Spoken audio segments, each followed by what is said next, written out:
परब्रह्म पुरुषोत्तम भगवान श्री स्वामीनारायण सन 1781 के 3 अप्रैल के दिन उत्तर भारत में अयोध्या के निकट स्थित छपिया गांव में प्रकट हुए। उन्होंने बाल घनश्याम के रूप में अनेक दिव्य लीलाओं से सभर अपने बचपन का कुछ समय छपिया में बिताया और कुछ समय अयोध्या में बिताया।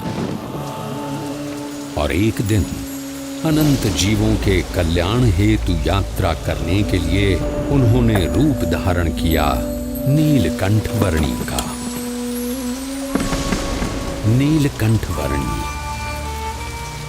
संसार के सारे बंधनों को त्याग कर 29 जून सन 1792 की रात को अयोध्या से निकल पड़े। जीव प्राणी मात्र के कल्याण के लिए शुरू हुई उनकी इस अद्वितीय कल्याण यात्रा के प्रथम लगभग 4 महीनों में उन्होंने अयोध्या से अमरपुर, नैमिषारण्य, बरेली, नारदवन, हरिद्वार, श्रीपुर, गुप्तकाशी, त्रियोगी नारायण और गौरी कुंड आदि स्थानों से होते हुए केदारनाथ की यात्रा की। केदारनाथ से सीधे बद्रीनाथ जाने का अति विकट रास्ता पार करके उन्होंने बद्रीनाथ की यात्रा की और शीत ऋतु में बद्रीनाथ से ज्योतिर्मठ होते हुए नीलकंठ वर्णी मानसरोवर की ओर बढ़ चले।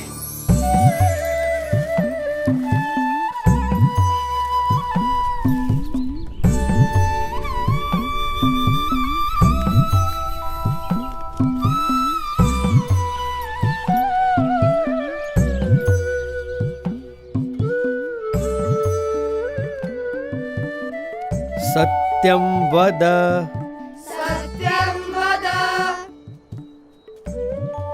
धर्मं चर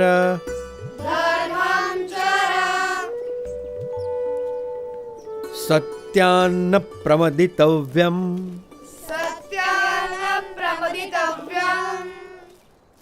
धर्मान्न प्रमदितव्यम्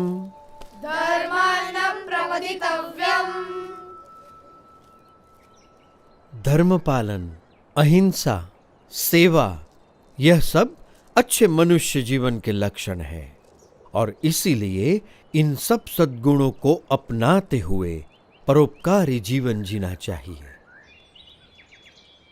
उसी में मनुष्य जीवन की सार्थकता है।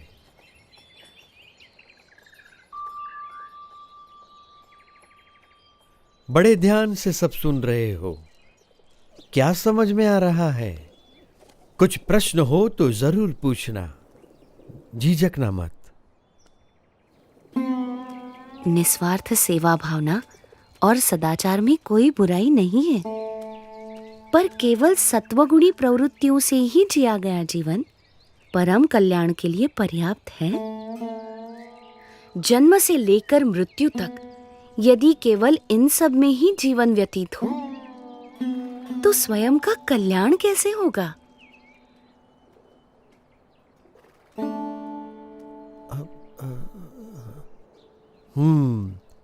बड़े गुणी लगते हो, विद्याभ्यासी भी लगते हो और तर्क भी बहुत अच्छी तरह से प्रस्तुत कर लेते हो। तो आप ही बताओ, आपका क्या विचार है? मनुष्य को कैसा जीवन जीना चाहिए? ऐसा जीवन जो उस उच्चतम विद्या को पाने के लिए जिया गया हो, जिसे जानने के बाद और कुछ भी जानना बाकी न रह जाए। पर ऐसी कौन सी विद्या है? ब्रह्म विद्या, जिससे अपने अहंकार, स्वभाव, अज्ञान, इंद्रियों एवं अंतःकरण की गुलामी, हर प्रकार के दुख, सारे बंधन, जन्म मरण के चक्कर, इन सब से मुक्ति पाकर आत्यंतिक कल्याण प्राप्त होता है। पर केवल स्वयं के कल्याण के लिए जिया गया जीवन स्वार्थ सिद्धि का पर्याय बनकर ही नहीं रह जाएगा। यदि व्यक्ति यथार्थ रूप से आत्यंतिक कल्याण के मार्ग पर चल पड़े तो उसका जीवन अपने आप ही सबके लिए कल्याणकारी बन रहता है, एक यज्ञ के समान बन जाता है। सबकी भलाई का यज्ञ, सबकी सेवा का यज्ञ, सबके कल्याण का यज्ञ। अच्छा। अब पर आप हो कौन? मैं नीलकंठ हूं। आप इस उम्र में ऐसे अकेले क्यों निकल पड़े हो? सबको परम कल्याण के मार्ग पर प्रेरित करने के लिए। यही मेरे जीवन का उद्देश्य है।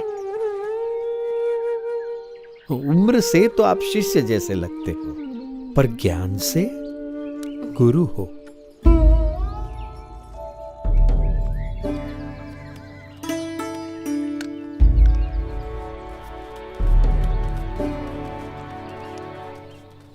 प्रणाम।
जन्म मनुष्य का दुर्लभ जानी, जो जन मुक्ति चाहवे। ममारु सम संतन संगे, परम मुक्ति को पावे।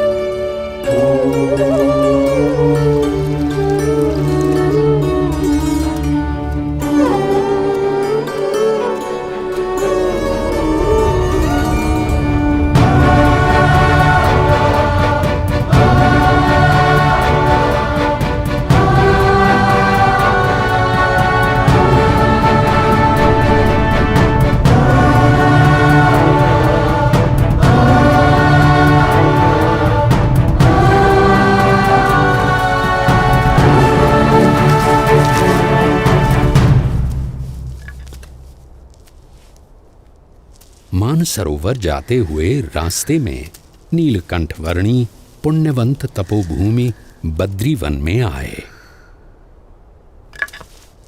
वहां असाधारण तपश्चर्या करने का संकल्प लेकर